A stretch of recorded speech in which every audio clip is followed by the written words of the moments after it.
Treasury Secretary Scott Bessent will join us in just a few minutes to talk about the trade breakthrough with China. In the meantime, let's get over to Eunice Yoon with reaction to this deal from Beijing. Eunice, good morning, good evening. Good morning, Becky. Well, the outcome of the trade talks is being marketed here as a big win for China and really a reversal of President Trump's approach. The social media account that's linked to state TV has said that this proves that China's approach and firm countermeasures and stance, they say, has been highly effective. And a lot of this is because China got most of President Trump's tariffs off without actually having to do a whole lot. So China, of course, has to lift its own counter tariffs, but it's been quietly giving exemptions to a whole lot of companies.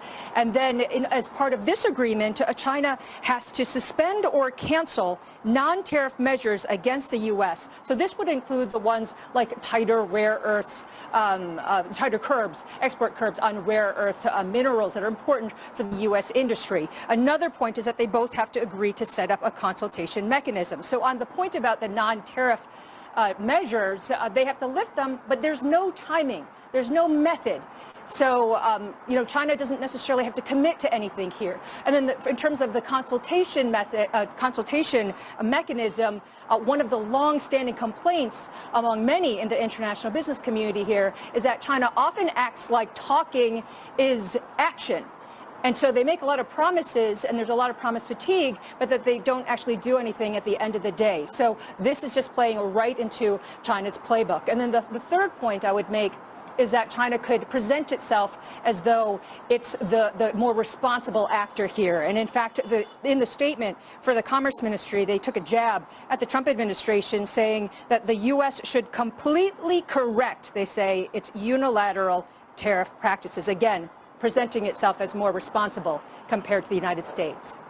Eunice, in this past hour, we spoke with Wendy Cutler, who was a former deputy U.S. trade representative. And one of the things we spoke about with her is there have been a lot of anti-China policies that have been kind of forced on other countries in the negotiations that the United States is having with them. A big part of the problem is China is producing so much more than it can possibly consume.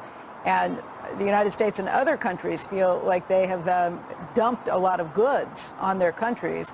The United States doesn't want Chinese goods dropped into Mexico that then come across the border under the USMCA guidelines. That's a big part of this. Is China going to stand by while those sort of anti-China policies are put in place across the board?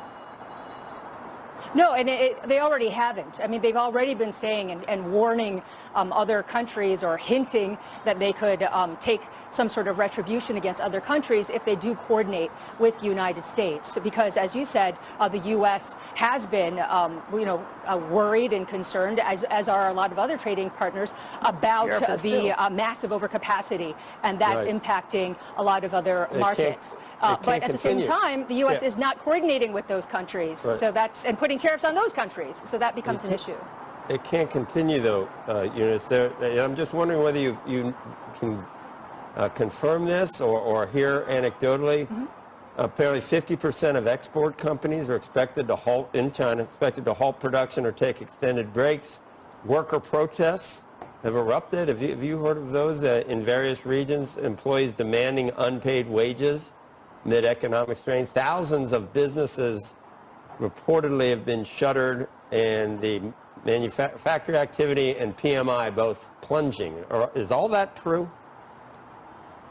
Yeah, so the export sector is hurting, but in terms of the factories shuttering, actually they're not being shut down, or at least just in my conversations with a lot of different factories, especially those that are working to sell stuff to the United States for Christmas, they're all going to sleep. They're in hibernation. So they're actually paying their workers the basic pay, which is about $350 a month. And they're waiting for this just very moment to be able to turn the factories back on, because they were all preparing to just to kind of stay in there and survive until the U.S. and China relationship changed. So, I mean, there are reports, as you said, of some worker protests, but it's not necessarily because of the tariffs. And also there were, I'm sure that there are some factories that have gone under, and of course all of them are having problems, but a lot of it is that they're in hibernation. No, we actually said any deal we see, both sides are going to have to save face, and so it's probably not unexpected what we're hearing from you, and then what we're hearing over here.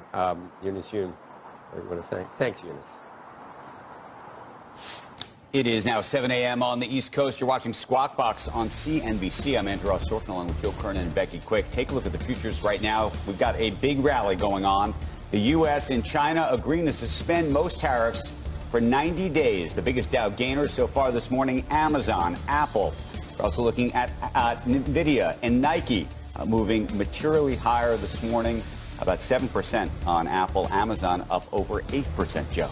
Thanks, Andrew. The U.S. and China, you know by now, agreeing to end most of the new tariffs. Joining us now from Geneva, Treasury Secretary Scott Bessent. Mr. Secretary, thanks so much for joining us this morning. We appreciate it. Joe, good to be with you. Good. Checking on the delay, not too bad. We know that some of the details of what happened, Mr. Secretary, but can you recount to us some of the color, how it came together? You mentioned that the venue and the equanimity. Was it cordial and conciliatory right from the outset, or would you characterize it as tough negotiating most of the way? Joe, I would characterize it very much as President Trump, the equivalent of President Trump's relationship with Party Chairman Xi. They have a good relationship, but they both advocate strongly for their respective countries, for their respective citizens. So it was always respectful. We have the two largest economies in the world. We were firm, and we moved forward. We tried to identify shared interest. We came with a list of problems that we were trying to solve, and I think we did a good job on that. And again, this is a 90-day pause. For our tariff program, we had a plan, we had a process, and now what we have with the Chinese is a mechanism to avoid an upward tariff pressure like we did last time. So this is a 90-day pause. Do you expect that tone to continue as these details, the devil's always in the details, get worked out over the next 90 days? And what aspects do you think will be relatively easy, and what will present the biggest obstacles?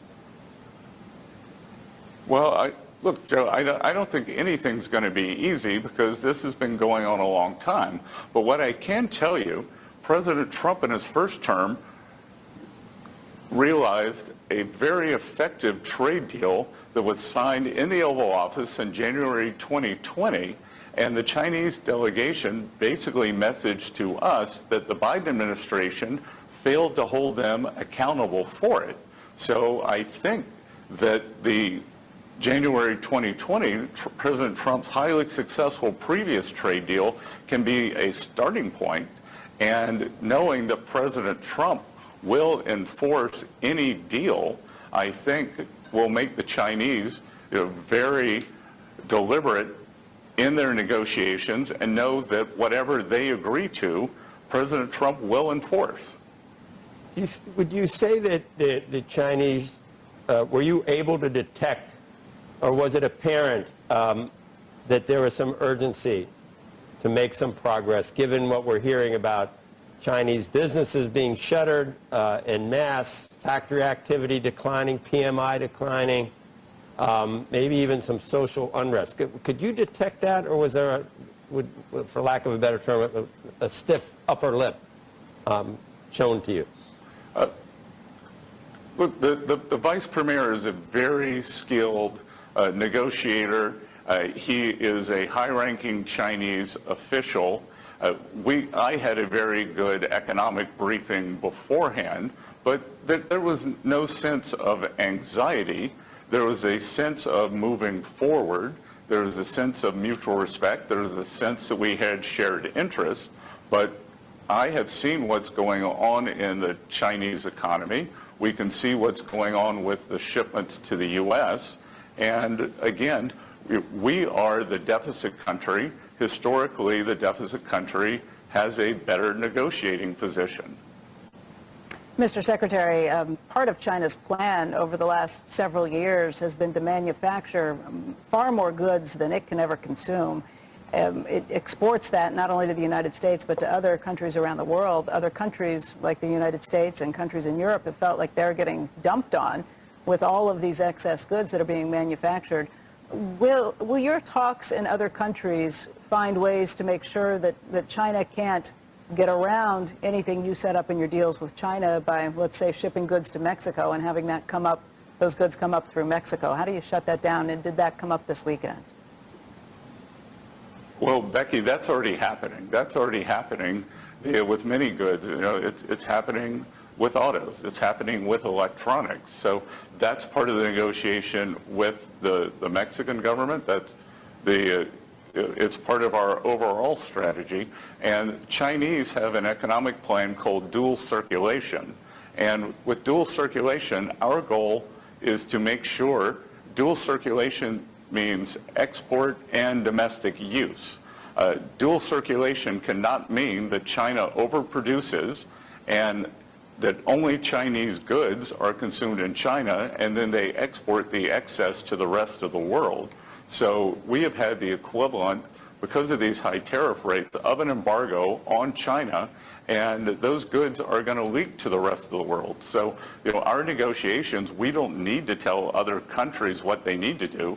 They are seeing this wave of Chinese goods coming to their shore. They have to find a home, and that could be at a discount price, undercutting local producers. Mr. Secretary, I have a question for you, which is the market's obviously very happy about this morning. I think the global economy is quite happy about what you've been able to accomplish over the weekend. The question I would ask is how what you've accomplished over the weekend squares to some extent with some of the things that we've heard over the past couple of months from the administration about what the tariffs ultimately could do to both box out China, put pressure on them to do other things for us, to create meaningful additional revenues in the form of tariffs, and perhaps most importantly, to force manufacturing back to the United States. And so by lowering these tariff rates, to some degree, I'm sure there are critics who would say that it upends some of those goals. Well, again, Andrew, this is just a pause. The April 2nd tariff level for China was 34%. So we have moved that down from 34 to 10. We still have the 20% fentanyl tariffs that were put on in February. So we just in 2025, we have added 30%. And again, one of the most important things that we're doing, we do not want a generalized decoupling from China, but what we do want is a decoupling for strategic necessities, which we were unable to obtain during COVID, and we realized that efficient supply chains were not resilient supply chains. So we are going to create our own steel, protect our steel industry, the work on critical medicines, on semiconductors. So we are doing that, and the reciprocal tariffs have nothing to do with the specific industry tariffs. We heard, Mr. Secretary, that some progress was made on fentanyl in that deal, and that's 20% of the tariff that's going to stay. What progress was made, and how do you see that happening over the next 90 days, and do you expect a deal can be reached, and what does it look like? What do you want China to do exactly with fentanyl? Well, Joe, this is a priority for President Trump and indeed the whole administration. I have a personal stake in this. The two very close friends lost children to this terrible scourge. Hundreds of thousands of Americans die every year. And I think that we saw here in Geneva that the Chinese are now serious about assisting the U.S. in stopping the flow of precursor drugs, because the Chinese brought their trade delegation, led by the vice premier, but they also brought a deputy minister for security who was their fentanyl expert. we brought someone from our national security staff, and they had a very long and in-depth sidebar about how our two countries could work together.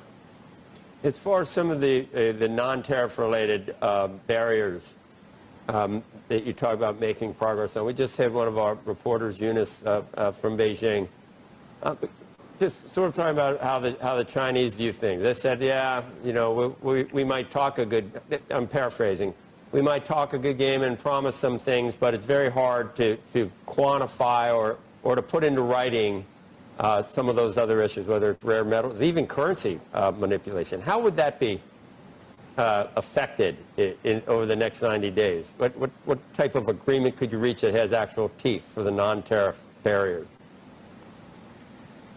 Well, Joe, these aren't problems that sprung up overnight. They sprung up over 40 years. So Ambassador Jameson Greer, USTR, has a book this thick of all the non-tariff barriers, and then also of the state subsidies for labor and for industry. So we've got a playbook. President Trump successfully executed a deal in his first term. I think we can build on that, and that's the purpose of the 90-day pause, to see what we can do and work on these non-tariff barriers, because China actually has low tariffs. It's the insidious non-tariff trade barriers that hurt American companies trying to do business there. And make no mistake, one of the goals here is to open China for American businesses in a fair way. We want American businesses to be able to sell into China, and part of the goal is bringing down these unfair non-tariff trade barriers, and that's what we will be focusing on. Mr. Secretary, this is a 90-day pause. What comes next? Do you have plans to meet with your counterparts again? Becky, as I said, the good thing is we had a plan, we have a process, now we have a meeting mechanism. We loosely christened it the Geneva mechanism, so I don't know where we'll meet again. It was a very agreeable meeting here. We got a lot done over 2 days, so I would imagine that in the next few weeks we will be meeting again to get rolling on a more fulsome agreement. Mr. Secretary, we're the import country. Obviously, as you pointed out, China's the export country. And I believe some of what we're hearing about maybe some of the stress, the economic stress we're seeing in China. But we have had worries and concerns about this economic stress in this country. Is it still coming? In other words, have we just not seen it yet in terms of job losses or consumer confidence? Do you expect the next employment report to show any slowing? Is it not going to happen here, or we just haven't seen it yet, in your view? Well, Joe, I don't see any reason that should happen, because look, I think with the tariffs, it's all a matter of calibration. That there were 20%, approximately 20% tariffs from President Trump's first term. Biden left those on. He liked the income from them, so we're still getting that. And that was done in 2 steps, roughly 10 and 10. And the market and the economy has had several years to adjust to that. The 20% fentanyl tariffs went on in February. So if we were going to see any kind of an economic downside from that, it would already be apparent, I would think, and the economic data has surprised on the upside. And now that we have brought these very high tariffs down to 10%, I think the markets, business people live in the future, so I think we can go through at that 10% baseline, which is very easy to calibrate with. Very good, Mr. Secretary. Appreciate your time this morning. We know you got to run, obviously, and thank you very much. Appreciate it. Safe travels. Good to see you, Joe. All right. Thank you very much, Mr. Secretary. Coming up, Bitcoin prices holding steady above the $100,000 level after having its best week since 2021. We're going to check out some levels to watch next. And Morgan Stanley's chief U.S. strategist, Mike Wilson, He's going to be with us, talk about how he is bullish now after feeling maybe how bullish he really is after this weekend's trade developments. Squawk Box, coming right back.